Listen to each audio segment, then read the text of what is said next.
Modern. Modern. Modern. Modern. We're prepping for a voyage. Modern. The force of an old-fashioned equals whiskey mass times bitters acceleration. Why don't you make that a double? Modern bar cart. What's shaking, cocktail fans? Welcome to episode 146 of the Modern Bar Cart podcast. I'm your host, Modern Bar Cart CEO Eric Kozlik. Thanks for joining me for part 2 of this 3-part series dedicated to the art of the recipe.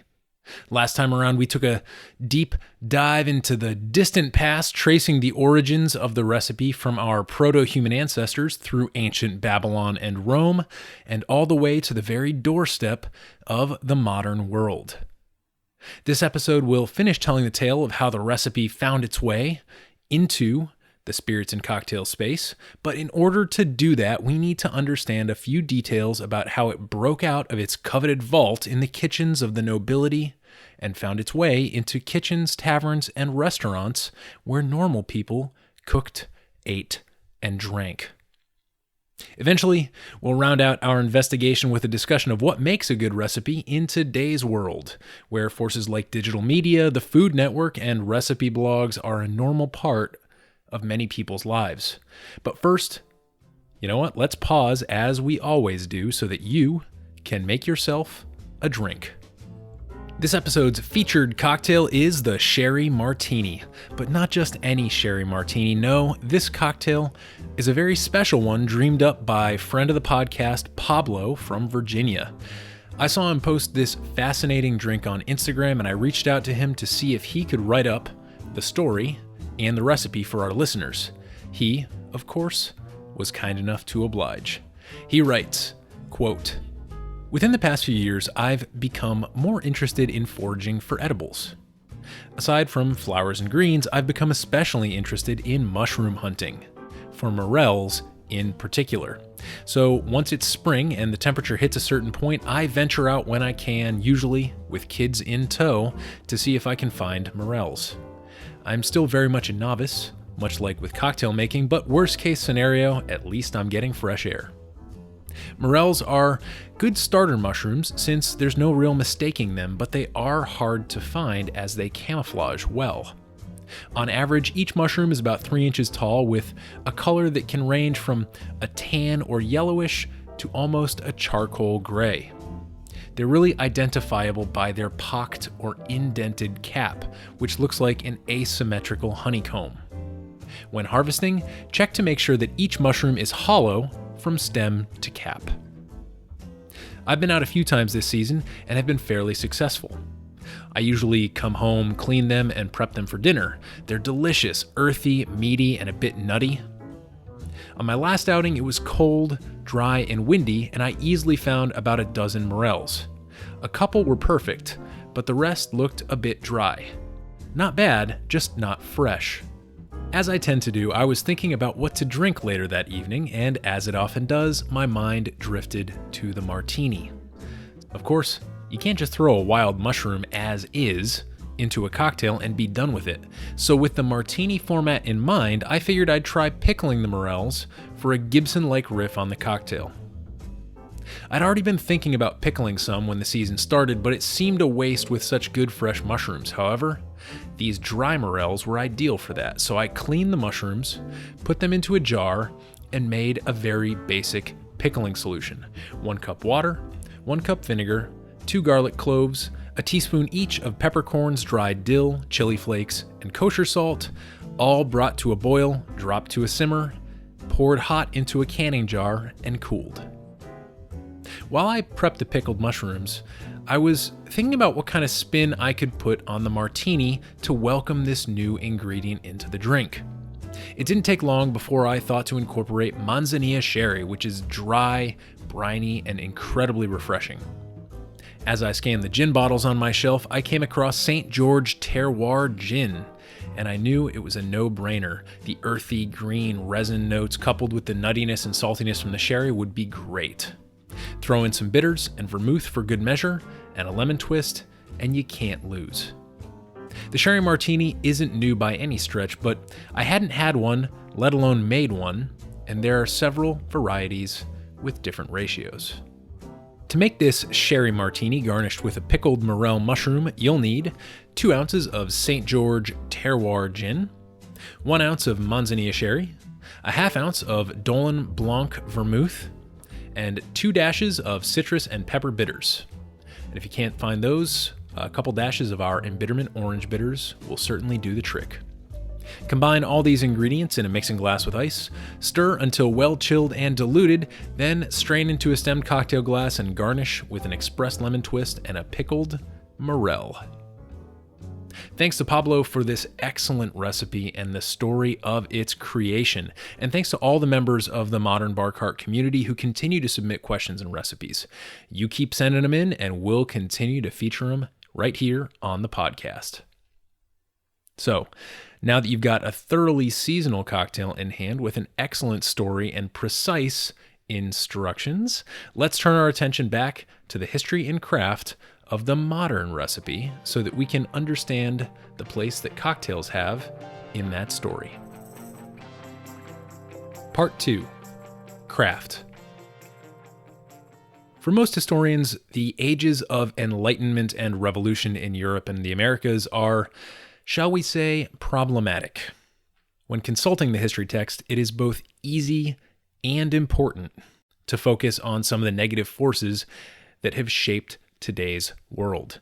Slavery, colonialism, the rise of nationalism, racial essentialism. Basically, if it happened in Forrest Gump or in Billy Joel's We Didn't Start the Fire, you can probably trace it back somehow to a rich dude in Europe in a wig, wearing tights and pointy shoes with shiny buckles.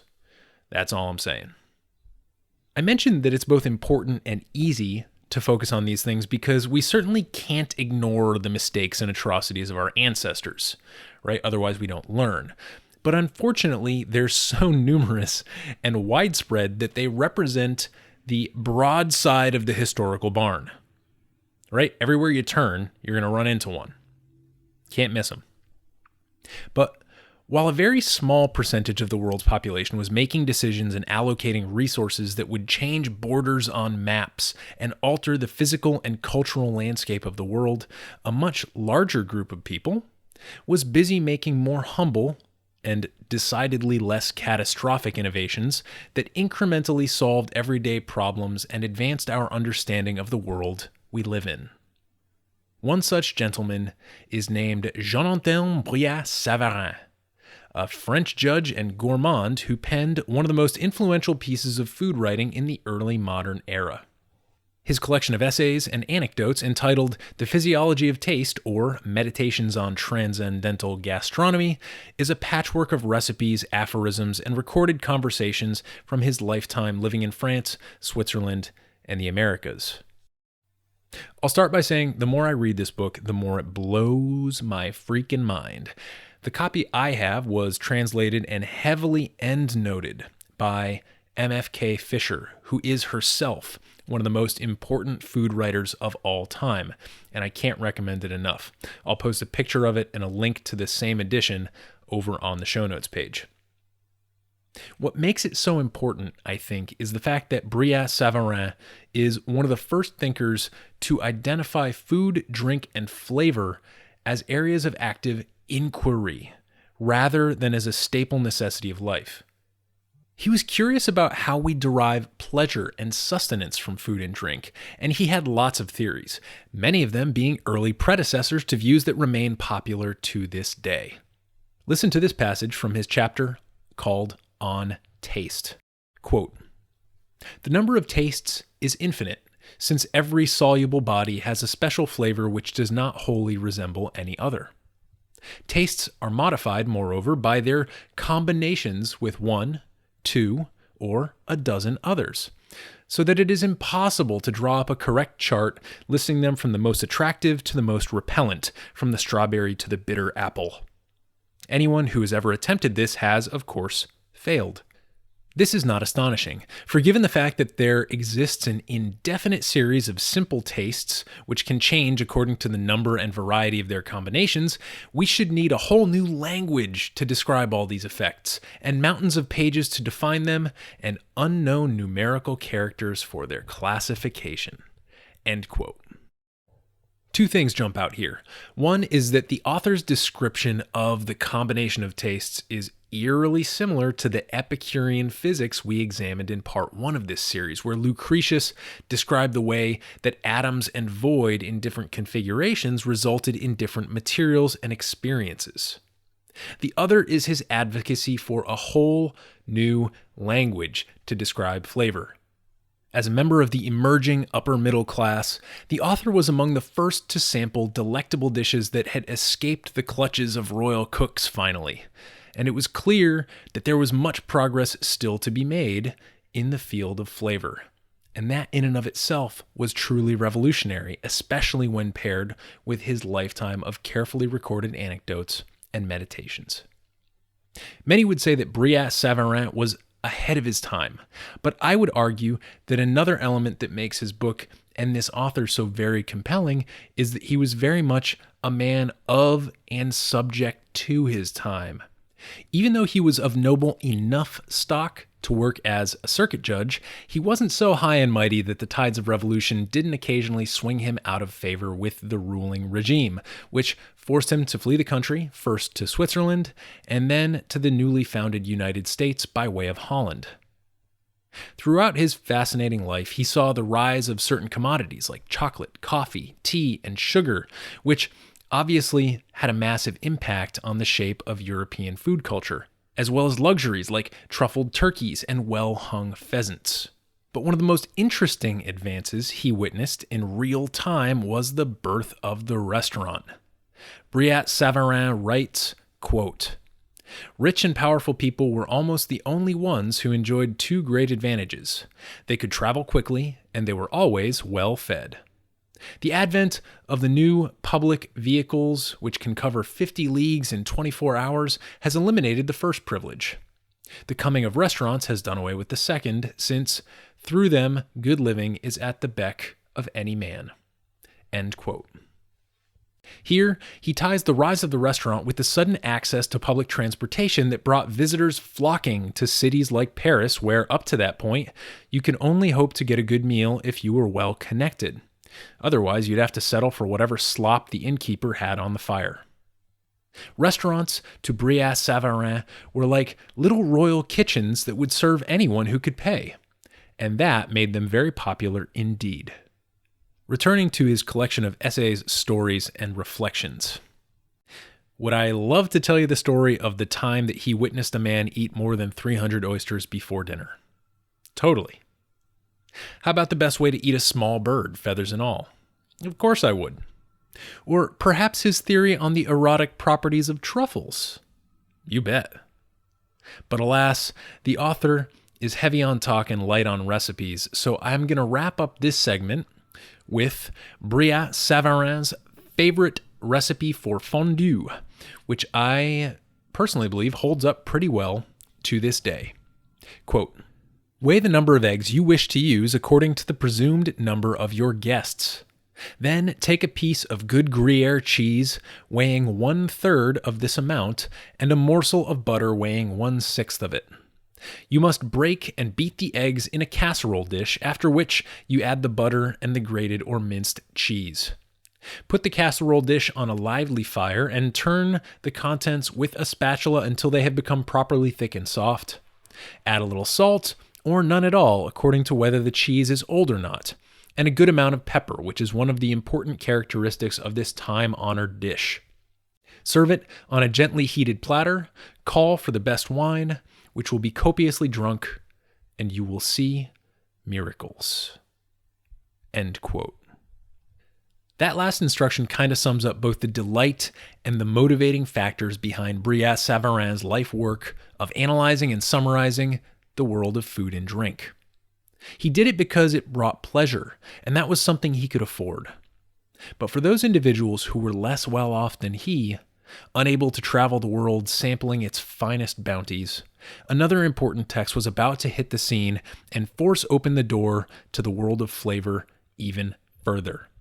Enter Eliza Acton, a British poet and author who published a book entitled Modern Cookery in 1845, 20 years after the death of Brillat Savarin.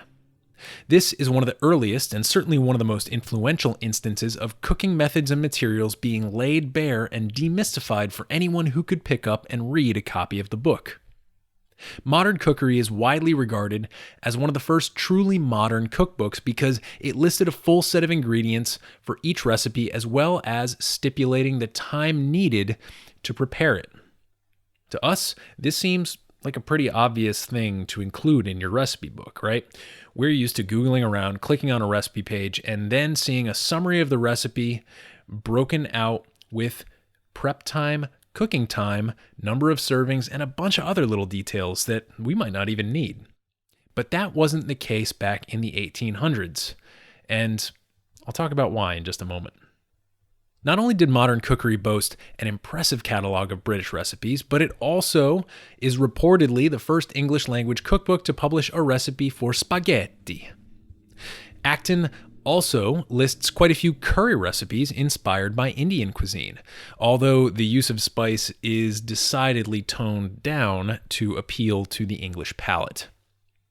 So, in addition to its attention to detail and its illustrated depictions of tools, methods, and various cuts of meat, Modern Cookery is a culturally expansive text, drawing from the cuisines of cultures far and wide during a time in history when the British Empire was truly a global entity. From a linguistic standpoint, a few things jump out at me when I read Acton's recipes. The first of which is her noteworthy departure from the normal format of the recipe by beginning her instructions with really dynamic action verbs like pound, cut, brown, pare, strip, mince, and others. These words differ from the traditional way of beginning a recipe, which almost always involves the word take. In fact, the word recipe itself is derived from the Latin imperative word for take, which is also the origin of the RX you see on doctors' prescription pads, right? Take 2 pills twice a day with food. Anyway, the important thing about Acton's really specific action verbs is that they tell us she emphasizes process over materials. Anyone can acquire ingredients on a list, but what Acton demonstrates again and again in Modern Cookery is that it's the way these ingredients are processed and combined that has the largest impact on the end product. Again, this might not seem revolutionary to you and me, but I can assure you that it blew the minds of many an aspiring home cook in the 19th century. Now, the place where we take an unfortunate left turn is when we begin to analyze the importance of weights and measures in the formulation of modern recipes. And this becomes increasingly important as we transition from the culinary world to the domain of the cocktail and other creations that reside within the liquid medium. Brillat Savarin's fondue recipe from the late 1700s or early 1800s uses only relational measurements. He says, weigh the number of eggs you need according to the number of guests you expect, and then, in the recipe, every other ingredient is proportionally based on that weight. In Modern Cookery, on the other hand, we see the use of imperial measures like pounds, ounces, quarts, and gallons. This again seems like a serious upgrade and looks a lot like today's recipes, but I've got some bad news to break to you. Even these systems of measurement are a really, really new thing. Let me spit some facts at you to put it in perspective. Regarding weights and measures, England had a bunch of legislation on the books stemming from like the late Middle Ages and Renaissance, but no unified and consistent system of weights and measures until the British Weights and Measures Act of 1824, about 20 years before Acton's book was published. America, on the other hand, decided it would go ahead and figure out its own system of weights and measures, despite the recommendations from Francophile Thomas Jefferson, who liked the metric system. That, by the way, was rolled out in France in 1799. If you look at cocktail recipes to this day, there's almost always one set of instructions for the US measurements, right, ounces, and another developed for the metric system, milliliters, which means that you're never making a completely identical version of a drink if you swap between the two formulations. They're just not apples to apples. So although we take it for granted today when we see a consistent volume or weight measurement on a recipe, there were very few consistent standards even a century or two ago, which actually lends a bit of curb appeal to all those relational recipes that just threw measurements out the window. Now let's talk about time, right? Acton famously included cooking time on all her recipes. Well, it might surprise you to learn that until the middle of the 1800s, and for poor families quite a bit later, nobody besides the uber-rich could afford a clock in their home, let alone one that was portable enough to be moved to the kitchen. To me, this doesn't so much invalidate Acton's recipes as it emphasizes the importance of making informed estimates about things, like the passage of time. Even if it's aspirational, Acton gives her readers a target to shoot for, which in itself was revolutionary. Finally, we have the issue of heat. I won't dwell on this too long, but suffice it to say that Acton's cooking was mostly or all done on wood or coal-burning stoves. And that was certainly the case for her cookbook readers. So there was really no such thing as setting the oven to 350 for 1 hour. That wouldn't come along until much later, and since I just promised you that we'd be moving along to the liquid stuff here, which doesn't require heat or cooking in general, let's fast forward to the last decade or two, where one popular drinks historian makes an important contribution to beverage recipes and our ability to recreate them. Enter David Wondrich, good old Davy boy, cocktail historian noteworthy for his work at Esquire and just about every other respectable print and digital publication that has a regular drinks column. He is, of course, the author of two very important books, Imbibe, which is a great entry point to spirits and cocktails, and Punch, which gets real deep and historical and has, in my opinion, even better writing than his first book. Now, Wondrich squared off against a question that pretty much anyone interested in cocktails has raised at some point, which is, what did these classic drinks taste like when they were first invented? The first step, of course, is to dig up some sort of documentation that reveals a cocktail's ingredients and measurements, and hopefully, its origins. But if you're a true primary source historian like Wondrich and not like all these lazy bloggers and journalists I complain about during our featured cocktail segment, you might rightly be faced with a recipe that involves measures like flagons or gills or wine glasses.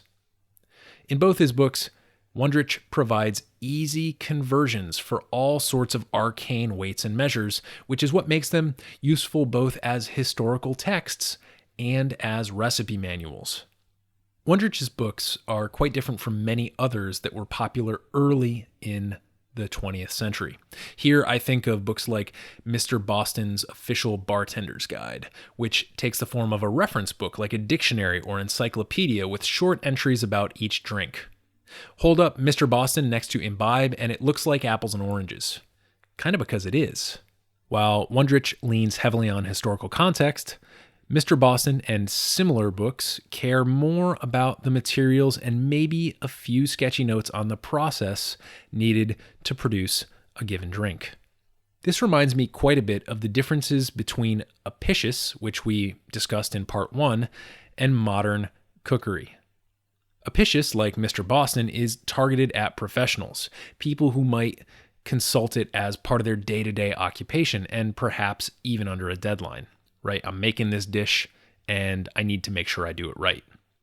Books like Imbibe and Modern Cookery are much more concerned with giving tools to people who are operating in their own homes. And if you've made it this far, I think it's kind of cool to appreciate some of the heritages from which we can trace today's popular cocktail books. Like Eliza Acton, Wondrich begins Imbibe with a list of tools and techniques that anyone who plans to read the ensuing pages will need to know or reference. And this explicit definition of terms is important because the assumption is that the reader hasn't attended culinary school or, in Wondrich's case, arcane cocktail school. Going back to Brillat Savarin and even further to the Epicurean atomistic physics we covered in part 1, I think one way to distinguish these two different types of recipe books from one another and to value them each for their own sake is to think of texts like Apicius and Mr. Boston as being concerned with the quantity and type of ingredients, and then texts like Imbibe and Modern Cookery as being concerned with how those ingredients are manipulated and configured, and why. So the next time you purchase a book of recipes or come across a sexy recipe blog on the internet, I'd encourage you to try and pass what you read through that filter. It could tell you what the recipe and its author are best suited to communicate, and it could also offer insights on what might be missing in order for you to truly grasp the process. Before I wrap up this episode with a list of my best practices for writing a well-crafted recipe, drawing on all the stuff we've learned in the first 2 installments of this series, I'd like to take a quick pit stop, and admittedly, this pit stop is a bit of a rant, to consider a recipe trend I find charming but only to a point. Here's when this little trend first occurred to me. And let me preface this all by saying I do not own a television and I do not watch network TV on the reg, so I'm often oblivious to certain popular trends until they smack me in the face. That's exactly what happened here. It was around New Year's in 2018, and my wife and I were in Lisbon for a trip that she was taking as a part of her business school requirements. And wouldn't you know it, I was traveling, had some oysters, and just so happened to contract the worst case of norovirus that anyone has ever had the pleasure to meet. So there I was, lying feverishly in a hotel room in a foreign country, and the station I told my wife to leave on while she left for the day happened to be the Food Network, but not the good old American Food Network. Remember, we're in Europe. So I was watching some UK version of the Food Network, and they happened to be airing an all-day marathon of a show called Seba's Table. Now, I grew up watching chefs like Emeril Lagasse and others who did cooking demonstrations, often in front of live studio audiences, but the show was centered wholly around the food. But Seba had a style all her own. All I can remember about that day is lapsing in and out of fever dreams, listening helplessly, because I could not reach the remote, about how we were making this dish because Seba's in-laws were visiting and we needed to make this dessert because she was being visited by a childhood friend who had a mango tree in her backyard. And all the while we got to watch her husband entertain their 2 kids while Seba shopped for ingredients and then went home to prepare the dishes. I don't know if it was the cramps and cold sweats or the deluge of unnecessary plot lines that had me more bent out of shape that day, but I continue to be fascinated by the use of narrative or story arc in recipes, and very quick to point out when somebody goes overboard.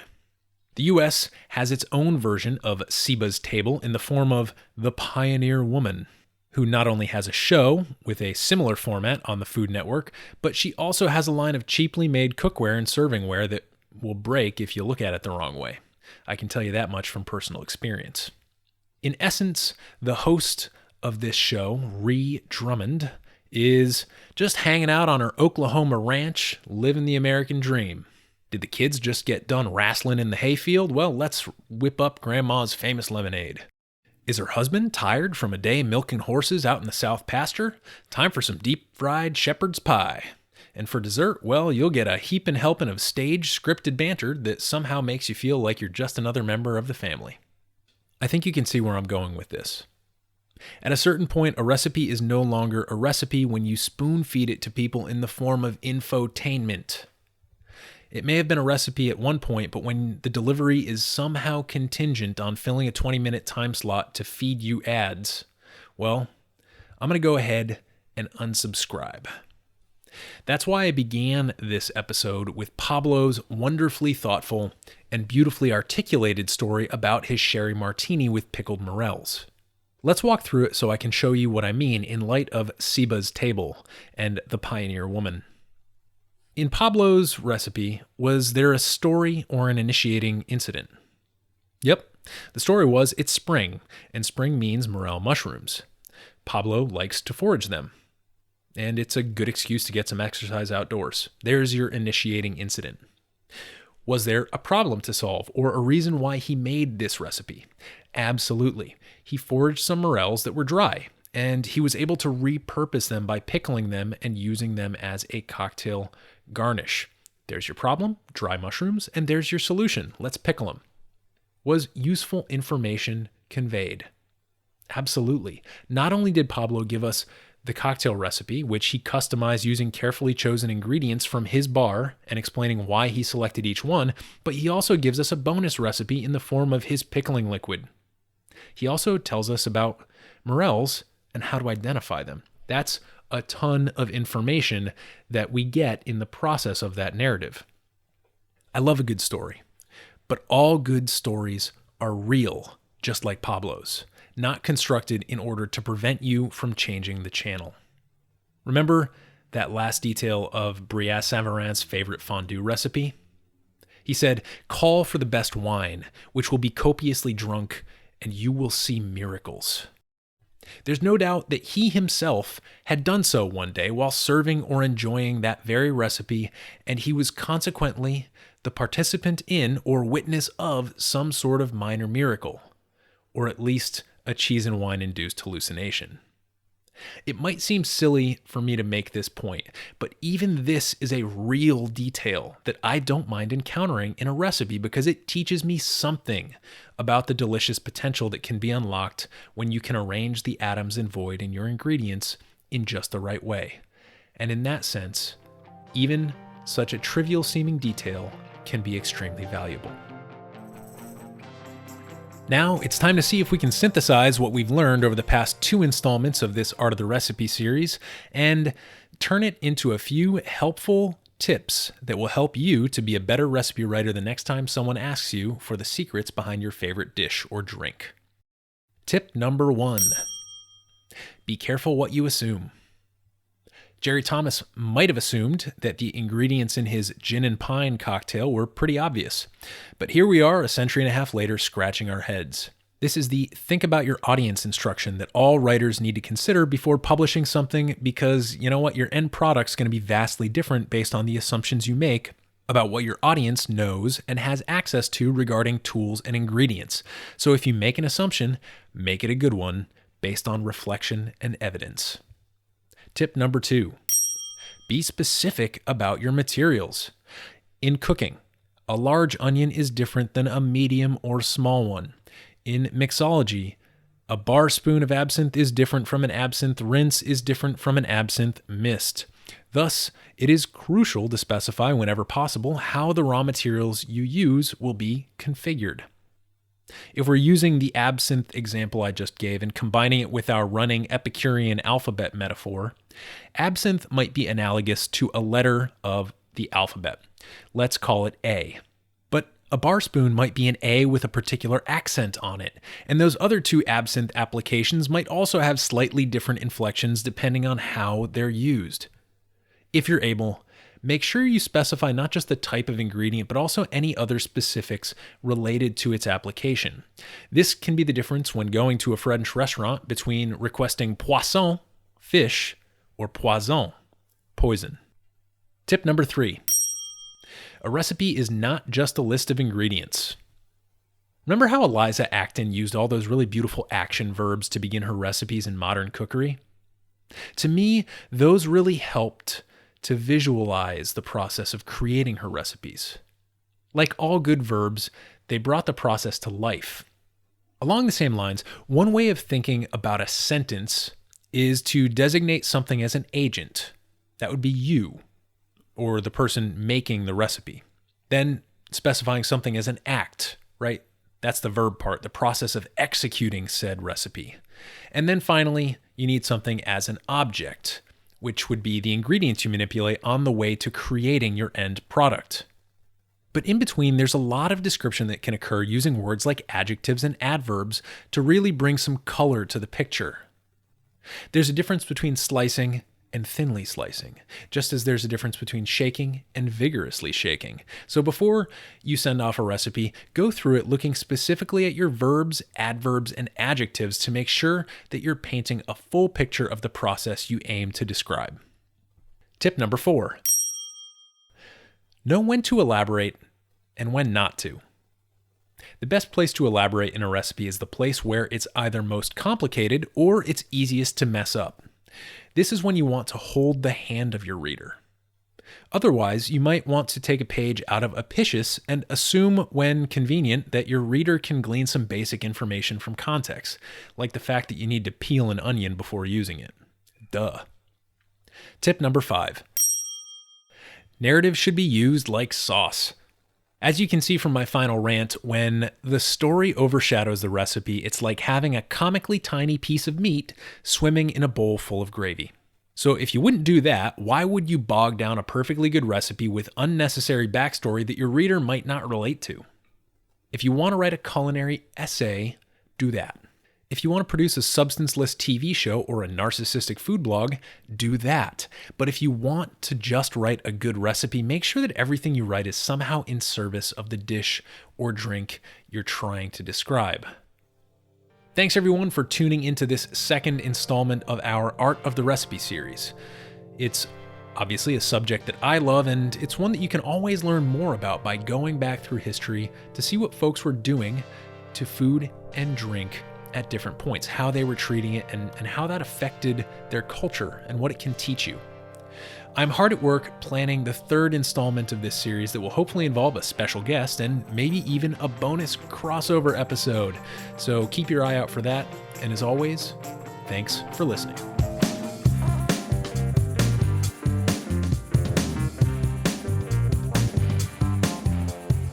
Hey everybody, thanks for listening. If you enjoyed this episode, there's 2 big things you can do for us here at Modern Bar Cart. One would be to tell your friends and family if you think they'd enjoy listening to us talk about cocktails.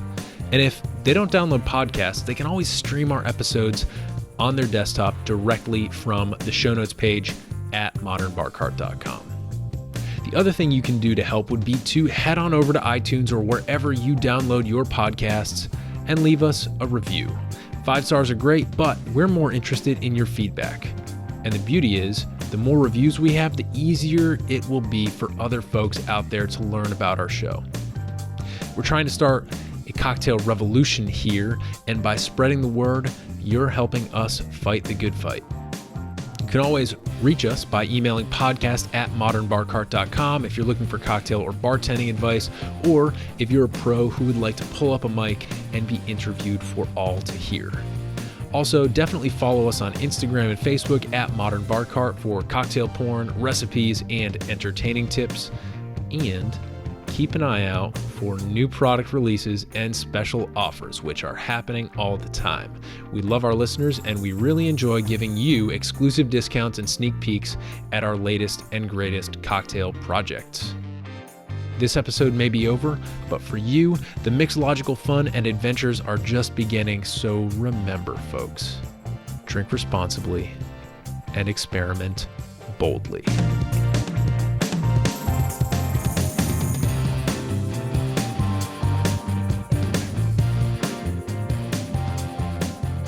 This episode was made possible with editing and production assistance by Samantha Reed and a little bit of recipe magic by yours truly. This has been a Modern Bar Cart production, copyright 2020.